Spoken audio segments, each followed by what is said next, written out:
काफ़ी देर के बाद जो साबिक वज़ीर आज़म नवाज शरीफ साहब आए हैं, उन्होंने अपने जो जीतने वाले उनके कौमी असम्बली और सूबाई असम्बली के मेंबर्स से उनसे खिताब किया।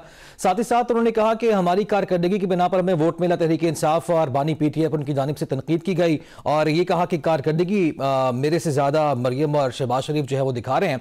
तो कमरुल इस्लाम साहब और फिरदौस शमीम नकवी साहब हमारे साथ मौजूद है। कमरुल इस्लाम साहब, आपकी जानिब में आऊँगा।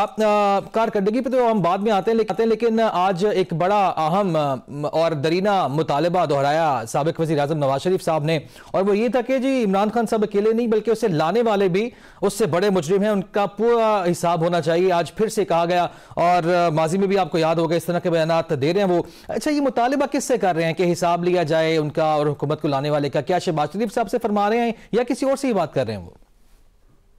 देखें, वो जिनसे बात कर रहे हैं वो प्रोसेस ऑलरेडी जारी है। हमने तो हमेशा जो जिस तरीके से उस वक्त हुकूमत को हटाया गया उसका प्रोसेस अभी जारी है। और मेरे इल्म के मुताबिक जो है सर, जो नाम लेते थे वो सिर्फ एक नाम नहीं लेते थे, नाम ज्यादा लेते थे, लेकिन सिर्फ एक के खिलाफ जिस प्रोसेस की आप बात कर रहे हैं ना वो जारी है। बाकी चले एक से इब्तिदा तो हुई है ना, तो उसका फैसला आने दें, तो इसके बाद इंशाल्लाह देखा जाएगा। लेकिन बहरहाल ये एक बड़ी मुस्बत इब्तिदा है कि न सिर्फ उस अदारे ने ये कहा, बारहा कहा कि सियासतदान अपने मामलात आपस में बैठ कर तय करें। आप ये कह रहे हैं कि अभी इब्तिदा हुई है, बात इख्तिताम तक जाएगी, बल्कि उन्होंने अकाउंटेबिलिटी खुद अपने आप से शुरू की। सर मेरे सवाल का मैं ये कह, जिस तरह आपने कहा अभी इब्तिदा है तो ये नहीं इख्तिताम तक बात जाएगी, मेरा सवाल ये है। जाहिर है इस इब्तिदा का तो कुछ नतीजा निकलने देना, तो इसके बाद या तो हो ना कि अकाउंटेबिलिटी का ये प्रोसेस कोई लिमिटेड हो या किसी जगह पे, तो ये ऐसा नहीं है। वो उन्होंने खुद अपना सेल्फ अकाउंटेबिलिटी शुरू की है और वो प्रोसेस जारी है और वो प्रोसेस नजर आ रहा है। तो इंशाल्लाह आगे जाके तो उसमें मजीद बेहतरी आएगी।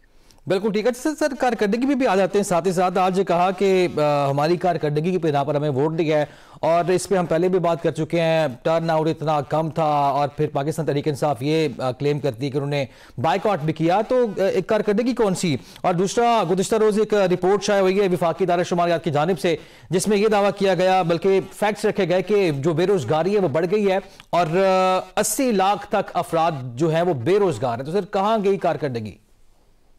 ये पहली बात, पहले मरले पे आ जाते हैं कि देखें, जहां अब तक आपने जब ये कहा कि टर्न आउट लो था, तो पहली बात तो ये है कि टर्न आउट लो हमेशा ज़िमनी इलेक्शंस में होता है।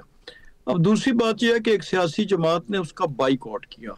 मैं एक पॉलिटिकल होने की हैसियत से, एक पॉलिटिकल वर्कर होने की हैसियत से ये समझता हूँ कि ये गलत फैसला था, न सिर्फ उनकी सियासत के लिए बल्कि जमहूरियत के लिए भी, क्योंकि वक्त किसी का इंतजार नहीं करता। और उन्होंने न सिर्फ यहाँ पे बाइकआउट किया बल्कि जो मुंतखब हो के ऐवानों में गए हुए हैं, जहाँ की वो वसूल करते हैं, तनख्वाह वसूल करते हैं, वहाँ के अलाउंसेस वसूल करते हैं, उन्होंने वहाँ भी जो है वो खामोशी का इजहार किया। 27वीं आईनी तरमीम पे बाहर तो बहुत डोल पीटते हैं, लेकिन वहाँ पे रजामंदी का मतलब पाकिस्तानी मुआशरे में तो खामोशी का मतलब रजामंदी है। बिल्कुल सही। अगर इससे उलट मतलब लिया जाए तो हमारे शायद 98% जो मैट्रिमोनियल नोट्स हैं, शादियां ब्याह हैं, वो सारे नल एंड वॉइड हो जाएं कि जी खामोशी का मतलब अगर इख्तलाफ है तो खामोशी का मतलब रजामंदी समझा जाता है।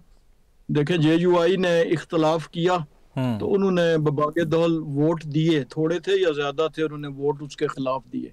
लेकिन तारीख में क्या कहा जाएगा कि इन्होंने क्या 27वीं आईनी तरमीम की मुखालफत की, यानी हाउस में होते हुए भी सिंगल तरमीम नहीं की, सिंगल एक क्लॉज को डिलीट करने की अमेंडमेंट नहीं मूव की, और फिर ये दावा जो है, और यही बात इलेक्शन पे भी सादक आती है कि जब आप बाइकआउट कर देते हैं तो जाहिर है उसकी लो टर्नआउट की वजह ये नहीं होती कि वो लोग कोई बड़े स्ट्रॉन्ग। बिल्कुल ठीक है सर, इस पे आपका मैं एग्री करूंगा इससे कि बाइकआउट की सियासत। एक जुमला मुझे कहने दें, उसकी वजह ये होती है कि जब इलेक्शन में वो ज्यादा गर्मा गर्मी पैदा नहीं होती, वो असल नहीं बनती इलेक्शन की, तो फिर टर्न आउट लो होता है। एक ये भी वजह। ठीक है। और दूसरा मेरा सवाल कारकर्दगी वाला था, जो अभी रिपोर्ट आई है इदारा शुमारियात की, 80 लाख अफराद बेरोजगार अभी भी हैं। तो सर क्या कर रही है हुकूमत? बेरोजगारी तो बढ़ रही है। जी ये थोड़ा सा पीछे चले जाएं तो आप सबसे पहले देखें कि हमारे मुल्क में इंटरेस्ट रेट कितना था, क्या वो हाफ पे आया या नहीं।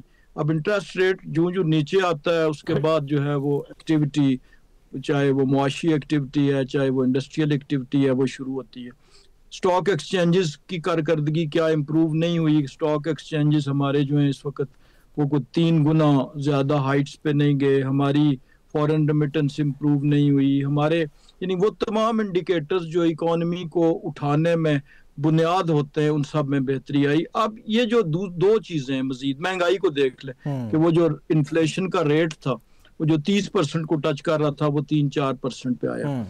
अब एक चीज रह गई है और वो चीज है ग्रोथ रेट, शरह नमू, और दूसरी चीज है एम्प्लॉयमेंट। अब ये लैग बिहाइंड करती है हमेशा, उन पहले जो की इंडिकेटर्स है उनसे पीछे होती है। बिल्कुल ठीक अब है। वो टाइम आया है कि जब उसके नतीजे में इन चीजों के बाद नतीजे में एक्टिविटी आएगी और फिर एम्प्लॉयमेंट। यानी आप ये कह रहे हैं कि अभी नताइज इसके सामने आएंगे, जो बहरहाल ये जो आप स्टॉक एक्सचेंज की बात कर रहे हैं या आम आदमी की जिंदगी पे इस पे फर्क पड़ा नहीं है। फिरदौस साहब आपकी जानिब आऊंगा।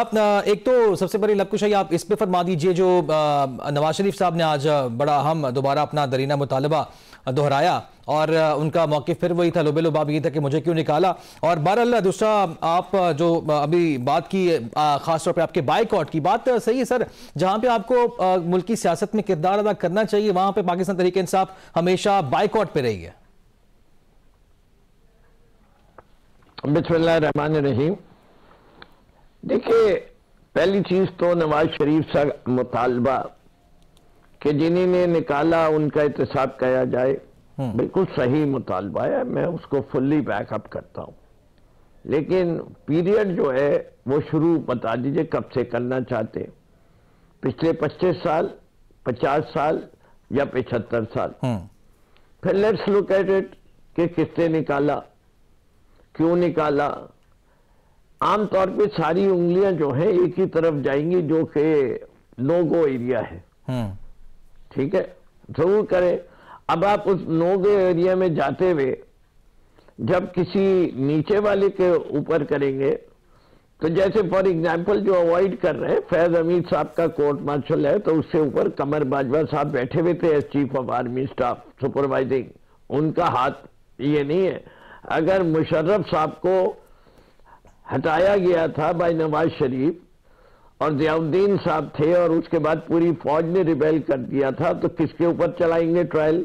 इसलिए वो भी अपनी जगह एक इदारे के हेड तो थे, अगर कोई गैर कानूनी गैर रस्मी हुआ तो वो भी होनी चाहिए। जियाउद्दीन, अगर मुशर्रफ साहब ने इलेक्शंस मैनेज किए और दूसरे लोगों को लाए तो इसमें आपका पॉइंट ये कि बात निकलेगी तो दूर तक जाएगी। बिल्कुल ठीक है सर, पॉइंट आपका। मुझे मुकम्मल करने दे, मुझे मुकम्मल करने दे please. As a nation we have to get out of this system. हमें एक ट्रूथ एंड रिकंसिलिएशन बनाने की जरूरत है, which is above political interference by any government. इससे कि इस मुल्क का जो जहां हम खड़े हुए हैं, इसके बावजूद कि अल्लाह मियां ने हर किस्म की नेमत हमें अता की। सर मैं आपसे सवाल करूंगा कि जो अभी आपने कहा ना ये हमें बनाना चाहिए, यकीनी तौर पर ये सच तब होगा जब हम में यूनिटी आएगी। लेकिन मसला वही है और वही सवाल था कि जहां पे किरदार अदा करने की जरूरत होती है, पाकिस्तान तहरीक इंसाफ वहां से बाइकआउट कर देती है। जी नहीं, पाकिस्तान तहरीक इंसाफ बॉयकॉट नहीं करती। पाकिस्तान तहरीक इंसाफ चेहरों पे से नकाब उतारती है। फॉर एग्जाम्पल, हमें इन्हीं ने कहा कि जी आप जो है नेशनल असेंबली का जो छोड़ने से बेहतर था कि आप पंजाब और केपी भी छोड़ दे तो हम फौरन इंतखाब करा देते। हमने पंजाब भी छोड़ दिया, केपी छोड़ दिया, इलेक्शन कराए। क्या 90 दिन में हुए? तो आईन सर तब तो ये भी कहा गया था ना कि जो लॉन्ग मार्च की कॉल की थी, एहतजाज रहने दें, इलेक्शन करा लेते हैं। एहतजाज में तो माने नहीं सर, उस एहतजाज को रोकने पे माने नहीं जहां से मामला बिगड़े। कौन से एहतजाज? तो भाई पंजाब असेंबली से छोड़ा 90 दिन, आईन कहते हैं 90 दिन में इलेक्शन होना चाहिए। हुआ? केपी छोड़ा, हुआ 90 दिन में इलेक्शन? बिल्कुल नहीं हुआ। अब आप कहते हैं जो अब हमने इवन जो डिलिमिटेशन कराई आपने, वो आपने किसी आईनी इंटर प्रोविंशियल कमेटी से कराई? नहीं, उसमें 2 चीफ मिनिस्टर अनइलेक्टेड थे, तो वो डिलिमिटेशन भी प्रॉपर नहीं है। तो आपके ये जो इतने जमहूरियत पसंद हैं, आइन पसंद है, वो जवाब नहीं। हमें ये लोगों को दिखाना है कि ना ये जमहूरियत पसंद है या ना आइन पसंद है, ये सिर्फ इख्तिदार पसंद लोग हैं, इसीलिए इनसे बात भी नहीं करनी चाहिए। ये माजी में भी बारी बारी खेलते थे, तेरी बारी फिर मेरी बारी, तेरी बारी और फिर मेरी बारी। इमरान खान ने एक्सपोज कर दिया। इमरान खान आज भी पूरे कौम को शऊर दे रहा है। बिल्कुल ठीक है सर, आपने कहा कि बात इनसे नहीं करनी चाहिए, इक़्तिदार पसंद लोग हैं, इस पे यकीनी तौर पर बात करेंगे नहीं तो बढ़ेगी भी नहीं। ब्रेक के जाने बढ़ना, ब्रेक से वापस आएंगे तो हम डिस्कशन को आगे बढ़ाएंगे। Stay with us.